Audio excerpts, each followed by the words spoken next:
Hello guys, আসসালামু আলাইকুম।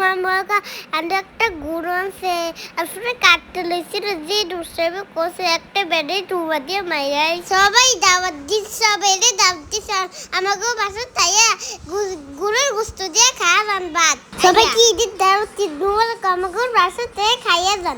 আর আমার মা আমার লগে কাটতে কাটতে লুয়াইছে গরুর মাংস আসলে সব দিয়ে মাইখা ডাইকা এই রান্তাছে আমি মজা করে খাইতাম, রুটি দিয়ে ভাত দিয়ে খাইতাম। আর ফুলে খাইয়া আমি সকালে উঠটা আবার ভাত খামু গরুর গোশত দিয়ে। সবাই আনেন কিন্তু সবাই কম কিন্তু মিলাই না গরুর গোশত আপনারা খাইছেন না? খাইয়া হ্যাঁ আইফোন 7 খেয়ে ঘুমাইলেন সবাই। হ্যাঁ গরুর গোশত খাইলে লাইক করেন সবাই, সাবস্ক্রাইব করে ভিডিও দেন। আপনারা আসলে ঠিক দিয়ে চাইতে পারবো, আপনারা আন্না খাইতে পারবেন। দেখছেন আমার আম্মু মাইকা দেখতে রান্তাছে কেমনে ডাক্তারে হ্যাঁ আমি দেখে ক্ষুধা লাগে গেছে আবার। হ্যাঁ সবাই কি দুবার ভালো থাকবেন, আল্লাহ হাফেজ। আপনারা